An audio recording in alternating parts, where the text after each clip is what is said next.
Hello everyone, welcome to exam ट्रेजिंग। आज की इस वीडियो में हम लोग बात करने वाले हैं कौन कौन सी ऐसी यूनिवर्सिटी जिसकी कट ऑफ बहुत ही कम जाती है और कुछ कुछ तो ऐसी यूनिवर्सिटी है जहाँ पे आप सिर्फ सेंट्रल यूनिवर्सिटी की मैं बात कर रहा हूँ। ऐसे भी सेंट्रल यूनिवर्सिटीज है जहाँ पे आपको सिर्फ फॉर्म फिल कर देने से आपका जो है पीजी में एडमिशन हो जाएगा। जितने भी ऐसे कैंडिडेट हैं जो 2024 के लिए आप लोग अप्लाई करने वाले हैं, तो इस वीडियो को पूरा देखिए। अगर आपने फॉर्म भर दिया है तो इन सारी यूनिवर्सिटीज को आपको इंक्लूड करना है, और अगर अभी तक फॉर्म नहीं भरा है तो आपको ये सारे इंक्लूड करने चाहिए। यहाँ पे आप देखिएगा कि एग्जाम ट्रेजी की तरफ से ये 2023 के अलग-अलग यूनिवर्सिटीज के इतने यूनिवर्सिटीज के हम लोगों ने जो है कट ऑफ को कंपाइल करके रखा है। एक अब सेपरेट वीडियो में, हर एक वीडियो में हम लोग ये कोशिश करेंगे कि हर एक सब्जेक्ट वाइज हर एक यूनिवर्सिटी में टोटल कितने सीट्स हैं और लास्ट ईयर कितना कट ऑफ गया था, उन सभी यूनिवर्सिटीज के बारे में बात करेंगे। और एग्जाम ट्रेजी की तरफ से जो ये पूरी कंपाइल की गई है, इसमें ऐसा नहीं है कि सिर्फ आपको 1-2 सब्जेक्ट्स का मिलेगा। जो भी सब्जेक्ट वहाँ पे पढ़ाया जाता है, फॉर एग्जांपल अगर हम सोशियोलॉजी की बात करते हैं, तो जितनी कट ऑफ लिस्ट आई है, सभी को यहाँ पे आपको प्रोवाइड किया जाएगा। वैसे ही अगर हम लोग बात करते हैं central university of Himachal Pradesh, for example economics, या दूसरा सब्जेक्ट ले लेते हैं सोशियोलॉजी, या दूसरा सब्जेक्ट ले लेते हैं पॉलिटिकल साइंस, तो जो भी वहाँ पे पढ़ाया जाता है, सभी का कट ऑफ जो है लिस्ट यहाँ पे हम लोग कंपाइल करके एनालाइज करके आपको बताएंगे। अब आपको इधर-उधर भटकने की जरूरत नहीं है, इस बात को लेकर परेशान नहीं होना है कि मेरा एडमिशन कौन-कौन से यूनिवर्सिटी में हो सकता है। अब क्योंकि इस बार एंट्रेंस एग्जाम का स्ट्रक्चर भी थोड़ा चेंज हो गया है, तो इन सबको थोड़ा-सा एनालाइज करने की ज़रूरत है। प्लस आपको ये भी क्लियर हो जाएगा कि कौन-कौन सी यूनिवर्सिटी में कितने तक जो है लिस्ट आती है। प्रिपरेशन जो बनता है, मेरिट लिस्ट बनता है, उसका क्या क्राइटेरिया है? क्योंकि बहुत सारे स्टूडेंट जो वो मिस कर देते हैं। उनको लगता है कि पहला कट ऑफ में मेरा नाम नहीं आया तो अब इस साल मेरा वेस्ट हो जाएगा। ऐसा नहीं है। कौन-कौन सी यूनिवर्सिटीज़ है जहाँ पे थर्ड, फोर्थ, फिफ्थ लिस्ट आती है, सारा कुछ कंपाइल करके एग्जाम ट्रेजी के द्वारा रखा गया है, और ये सारा इंफॉर्मेशन आपके साथ एक-एक करके कवर अप किया जाएगा। और यहाँ पे मैं आपको एक चीज़ बता दूँ कि ये सारा इन्फॉर्मेशन हम लोगों ने इसीलिए किया है क्योंकि जो सीयूईटी का जो प्रोसेस है, वो थोड़ा-सा टेक्निकली टफ हो गया है। अब क्या है कि सीयूईटी का एग्ज़ाम जब आप देते हैं, स्कोर कार्ड आता है, उसके बाद आपको हर एक यूनिवर्सिटी में जाके अप्लाई करना होता है कि कौन-सी यूनिवर्सिटी में कितना कट ऑफ आएगा, अब आपको पता नहीं है। कौन-सी यूनिवर्सिटी मिलेगी, नहीं मिलेगी। अगर आप 10 यूनिवर्सिटी में अप्लाई करते हैं, तो आपको 10 यूनिवर्सिटी का फी देना होगा। अब आप सोच सकते हैं कि फीस कहाँ-कहाँ दीजिएगा। तो ये चीज़ पहले ही क्लियर होनी चाहिए कि मेरा जैसे ही स्कोर कार्ड आ गया तो मुझे कौन-कौन से यूनिवर्सिटी मिल सकती है। अब 50 नंबर आ गया तो उसके लिए तो आप जेएनयू अप्लाई नहीं कीजिएगा ना, दिल्ली यूनिवर्सिटी अप्लाई नहीं कीजिएगा। लेकिन आपको एक सेंट्रल यूनिवर्सिटी चाहिए, जहाँ हॉस्टल फैसिलिटी भी मिल रहा है, अच्छा एनवायरनमेंट है, तो कौन-कौन सी यूनिवर्सिटी? और मैं आपको बता दूँ कि कुछ यूनिवर्सिटीज़ तो ऐसे हैं, जहाँ पे आपको सिर्फ फॉर्म फिल करने से ही एडमिशन मिल जाता है। जी हाँ, ये आपके लिए सरप्राइज़िंग होगा कि सर सिर्फ फॉर्म फिल कर देने से क्या एडमिशन हो जाता है? हाँ, इसलिए कि बहुत सारे स्टूडेंट उस यूनिवर्सिटी में तो अप्लाई ही नहीं किए, और वो इसलिए नहीं अप्लाई कर पाए क्योंकि फॉर्म फिल करते समय उन्होंने उस यूनिवर्सिटी को चूज़ ही नहीं किया। जिस यूनिवर्सिटी को आप सीयूईटी फॉर्म फिल करते समय चूज़ नहीं करेंगे, बाद में आप उस यूनिवर्सिटी में अप्लाई नहीं कर सकते हैं। तो ये काउंसलिंग का जो पूरा प्रोसेस है, ये एग्ज़ाम ट्रेजी के द्वारा स्टार्ट कर दिया गया है। बहुत सारे ऐसे स्टूडेंट हैं जो ऑलरेडी रजिस्टर्ड हो गए हैं, तो हम लोग उनको पूरा जो भी सब्जेक्ट के लिए वो अप्लाई करेंगे, जिस भी सब्जेक्ट के लिए वो सीयूईटी का एग्ज़ाम देंगे, तो उन सारे स्टूडेंट्स को हम लोग कंपाइल करके बताएँगे सीयूईटी के रिजल्ट आने के बाद कि आपको कहाँ-कहाँ अप्लाई करना चाहिए, कौन-कौन से सब्जेक्ट्स अवेलेबल हैं जिसके लिए आपको अप्लाई करना चाहिए। एन एनटीए ने इस बार सीयूईटी के थ्रू अलग-अलग यूनिवर्सिटीज़ इंक्लूड किया है एमबीए के लिए। नई यूनिवर्सिटीज़ इंक्लूड किए गए हैं, तो उसको बारे में भी एग्ज़ाम ट्रेजी की तरफ से सारा इन्फॉर्मेशन दिया जाएगा। और जो मैंने आपको बात बोली थी कि सिर्फ अप्लाई करने से ही एडमिशन मिल गया, तो आइए देखते हैं। फॉर एग्जांपल हम लोगों ने ये central university of south Bihar, यहाँ का अगर आप कट ऑफ लिस्ट के बारे में देखते हैं, तो first round, second round, third round, fourth round.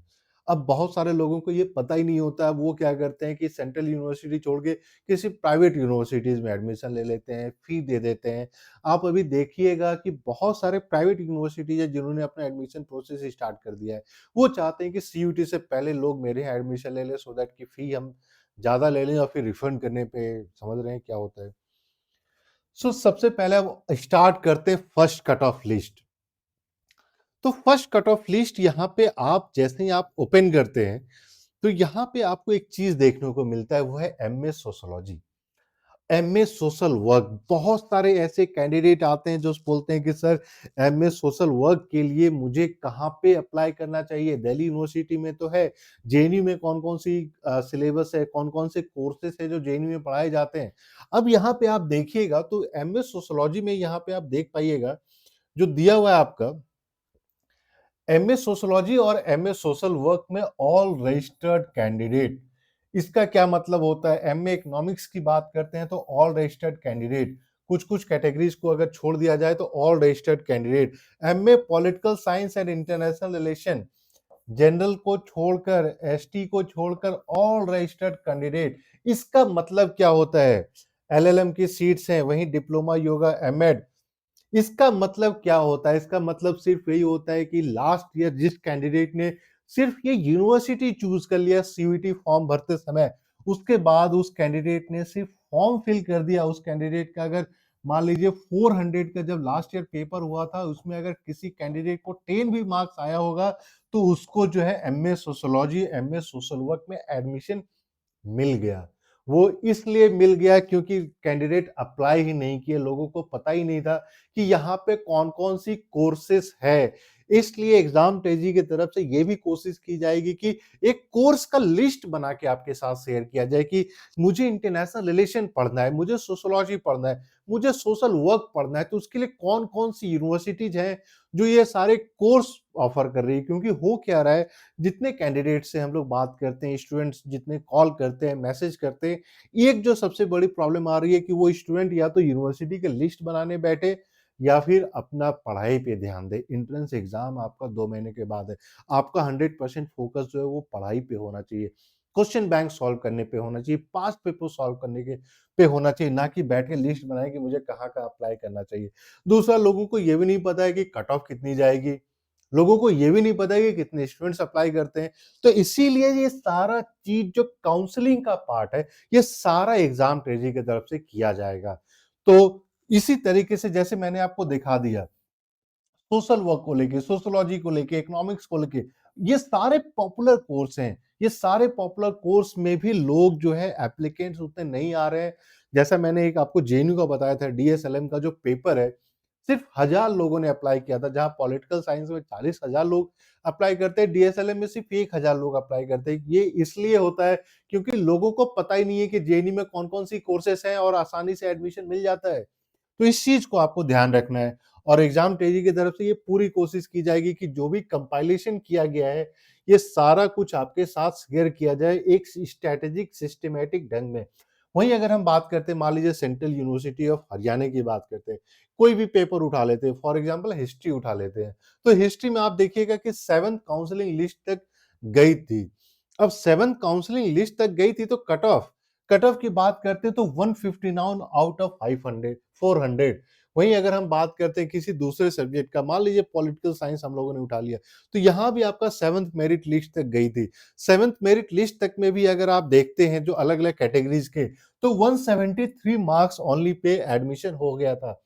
वहीं किसी और यूनिवर्सिटीज़ की बात करते हैं, अगर मान लीजिए हम लोग central university of Himachal Pradesh एक देखते हैं, MA political science. MA political science में आप देख सकते हैं कि कितने लिस्ट गई है, 5th, 6th, 7th, 7th ही आगे एक बार ओपन कर लिया जाए।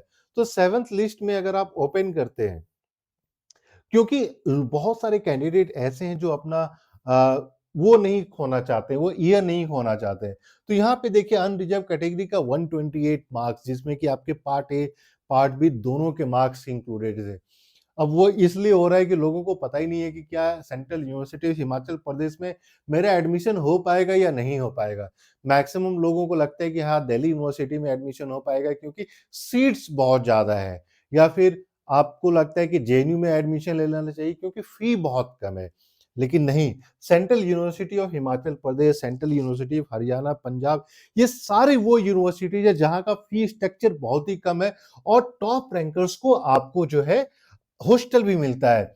फॉर एग्ज़ाम्पल अगर हम बात करते हैं पॉलिटिकल साइंस का, तो जहाँ पे जेएनयू में आपको मान के चलिए कि 220 आउट ऑफ 300 पे एडमिशन मिलता है, तो हो सकता है कि अगर आपका 150 टू 160 मार्क्स है, तो जेएनयू में ना अप्लाई करके इन सारे यूनिवर्सिटीज़ में अप्लाई कीजिए, सो दैट कि आप इन सारी यूनिवर्सिटीज़ में फिर टॉप रैंकर्स हो जाएँगे और आपको हॉस्टल भी मिल जाएगा। और बहुत सारे लोग ये स्ट्रैटेजी नहीं बना पाते हैं। इसलिए एग्ज़ामटेजी की तरफ से कोशिश की जाएगी कि ये सारा चीज़ आप लोग के साथ शेयर किया जाए और शेयर करने से आपको फिर जो है कोई भी परेशानी नहीं आएगी। तो आप देख सकते हैं कि कितने बार कट ऑफ लिस्ट निकलते हैं। बहुत बार लोगों को हर एक दिन हर एक वेबसाइट पे चेक करना पड़ता है कि कौन-सी यूनिवर्सिटी का आ गया, कौन-सी यूनिवर्सिटी का नहीं आया, मेरा सीयूईटी का कितने मार्क्स हैं, तो मुझे कौन-कौन सी यूनिवर्सिटी को टारगेट करना चाहिए। तो ये सारा काम अब जो है अब आपको परेशान होने की ज़रूरत नहीं है। ये सारा काम एग्ज़ामटेजी के द्वारा आपके लिए किया जाएगा।